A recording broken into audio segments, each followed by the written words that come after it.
எனக்கு ஒரு ரொம்ப பெஸ்ட்டு க்ளோஸ் ஃப்ரெண்டு ஒருத்தி இருக்காங்க. எப்படின்னா ரொம்ப ஜாலி டைப்பு. பயங்கரமா அவ இருந்தாலே கலகலன்னு இருக்கும். ஆனா கொஞ்ச நாளா பிரம்ம புடிச்ச மாரி சுத்திக்கிட்டே இருந்தா.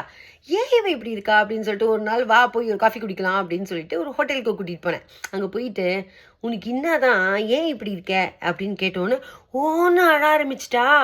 என்னன்னு கேட்டா, "ரொம்ப பிரச்சனையா இருக்கு ஸ்ரீ.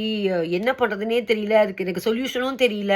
அந்த பிரச்சனைய உன்கிட்ட சொல்றேன். ஏதாவது வழி இருந்தா சொல்லேன்" அப்படின்னு சொன்னா. நான் சொன்னேன், "நீ எனக்கு பிரச்சனைலாம் சொல்ல வேண்டாம். ஆனா அதுக்கு தீர்வு என்னன்னு நான் சொல்றேன்" அப்படின்னோனே ஒரு மாதிரி சந்தேகமா என்ன பார்த்தா.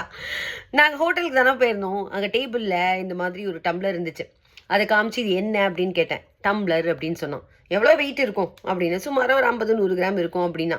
"சரி, இத கையில வச்சுட்டு இருந்தா என்ன ஆகும்?" அப்படின்னு கேட்டேன். "ஒண்ணும் ஆகாது" அப்படின்னா. "ஒரு 1/2 மணி நேரம் இப்படி கையில வச்சு பாரு. என்ன ஆகும்னா, கை வலிக்கும்" அப்படின்னா. "காலையிலேருந்து சாயந்தரம் வரைக்கும் இது இப்படியே கையில வச்சுட்டு நின்னுட்டு இருந்தேன்னா, உன் நிலைமை என்ன?" அப்படின்னோனே, கை வந்து செயல் இழந்துரும், மரத்து போயிரும்" அப்படின்னு. அப்ப நான் கேட்டேன், "இந்த கிளாஸோட வெயிட்டு ஏறுச்சா? இறங்குச்சா?" அப்படின்னு கேட்டேன். "இல்ல, இல்ல. அதே வெயிட் தான். ஆனா ஏன் உன் கை வலிக்குது? ஏன் உன் கை மரத்து போற அளவுக்கு போகுது?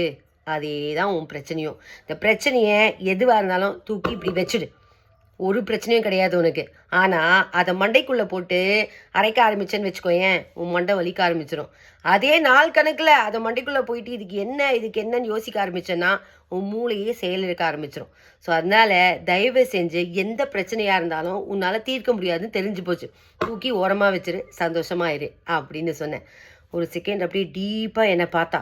ஏதோ கொஞ்சம் தெளிவு வந்த மாதிரி இருந்துச்சு. இந்த கதை, இந்த எக்ஸ்பெரிமெண்ட் இதெல்லாம் அவளுக்கு மட்டும் இல்ல. உங்களுக்கும் தான். தேவையில்லாம மண்டையில போட்டு குழப்பிக்கிட்டு இருக்கீங்களே, எல்லாத்தையும் தூக்கி ஓர வைங்க. சந்தோஷமா இருங்க. தன்னால எல்லாம் சரியா போகும்.